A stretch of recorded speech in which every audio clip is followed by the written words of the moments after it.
ناظرین، میں تفسیر قرآن سات الجنان پڑھ رہا تھا اور ایک بڑا شاندار واقعہ مجھے پڑھنے کو ملا۔ قرآن پاک کی ایک آیت کے تحت یہ واقعہ مفتی صاحب نے لکھا اور حدیث پاک میں گویا یہ واقعہ ہے، اور یہ پیارے آقا علیہ الصلوۃ والسلام کے دور میں ہوا۔ ماجرا یہ تھا کہ ایک شخص جس کا نام تھا ثعلبہ، پیارے آقا علیہ الصلوۃ والسلام کے پاس آیا اور کہتا حضور میرے مال میں برکت کی دعا کر دیں۔ میں اس واقعے کا خلاصہ پیش کر رہا ہوں۔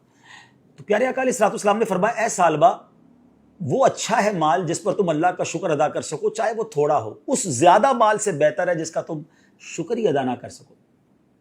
کچھ دنوں کے بعد ثعلبہ پھر آیا، کہتا حضور میرے مال میں برکت کی دعا کر دیں۔ پیارے آقا علیہ الصلوۃ والسلام نے دعا کر دی۔ اب نبی پاک دعا کریں تو قبول تو ہونی تھی۔ اس کی بکریاں ملٹی پلائی ہونے لگ گئیں۔ اب اتنی بکریاں ہو گئی کہ مدینہ منورہ میں جگہ ہی نہ بچی جہاں وہ اپنی بکریاں رکھ سکتا۔ وہ اپنی بکریوں کو لے کر شہر سے باہر جنگل میں چلا گیا۔ اچھا، مال تو بڑھ گیا، مگر پہلی محرومی اس کو یہ ملی کہ وہ نماز میں نہیں آتا، جماعت میں اور جمعے کی نماز میں بھی نہیں آ سکتا تھا۔ نبی پاک علیہ الصلوۃ والسلام نے پوچھا ثعلبہ کا کیا حال ہے؟ صحابہ کرام نے کہا حضور بہت پیسے ہو گئے، بڑا مال ہو گیا، اتنی بکریاں ہو گئی کہ اب مدینے میں جگہ ہی نہیں رکھنے کی۔ نبی پاک علیہ الصلوۃ والسلام نے فرمایا ثعلبہ پر افسوس ہے۔ اب نبی پاک نے یہ فرمایا تو دیر از سم تھنگ رانگ۔ اب کیا ہوا؟ اتنی بکریاں بڑھ گئیں کہ اب جنگل میں بھی جگہ نہ بچی۔ پیارے آقا علیہ الصلوۃ والسلام نے صحابہ کرام کو آرڈر دیا کہ جاؤ اور لوگوں سے زکوٰۃ وصول کرو۔ صحابہ کرام زکوٰۃ لیتے لیتے ثعلبہ کے پاس پہنچے اور کہا کہ تم نے بھی زکوٰۃ دینی ہے۔ جب اس نے کیلکولیٹ کیا تو زکوٰۃ میں تو بہت ساری بکریاں دینی پڑ جاتی۔ کہتا ہے مجھے تو یہ ٹیکس معلوم ہو رہا ہے، میں بعد میں بتاؤں گا۔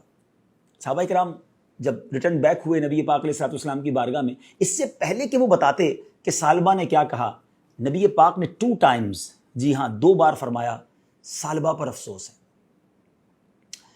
اب ثعلبہ کو پتہ چلا کہ نبی پاک علیہ الصلوۃ والسلام ناراض ہو گئے۔ وہ آیا پیارے آقا کی بارگاہ میں، کہا حضور معاف کر دیں، یہ زکوٰۃ لے لیں۔ مگر اس کے آنے سے پہلے قرآن پاک کی ایک آیت نازل ہو چکی تھی، اور ان میں کچھ وہ ہیں جنہوں نے اللہ سے عہد کیا ہوا ہے کہ اگر اللہ ہمیں اپنے فضل سے دے گا تو ہم ضرور صدقہ دیں گے اور ہم ضرور صالحین میں سے ہو جائیں گے۔ پھر جب اللہ نے انہیں اپنے فضل سے عطا فرمایا تو اس میں بخل کرنے لگے اور منہ پھیر کر پلٹ گئے، وعدہ خلافی کی اللہ سے۔ پیارے آقا علیہ الصلوۃ والسلام نے اس کی زکوٰۃ، اس کا مال قبول نہیں کیا، اسے ریٹرن کر دیا۔ اب ثعلبہ سر پر خاک ڈالتا ہوا واپس ہوا۔ پیارے آقا علیہ الصلوۃ والسلام ظاہری طور پر پردہ فرما گئے دنیا سے۔ حضرت ابوبکر صدیق کا دور آیا، ثعلبہ پھر آیا، کہتا حضور میری زکوٰۃ لے لیں۔ حضرت ابوبکر صدیق نے کہا جب نبی پاک نے نہیں لی تو میں کیوں لوں؟ اس کو واپس کر دیا۔ وہ حضرت عمر فاروق کے دور میں آیا، حضرت عمر فاروق نے بھی لوٹا دیا۔ سیدنا عثمان غنی رضی اللہ تعالیٰ عنہ کے دور میں اس کا انتقال ہو گیا۔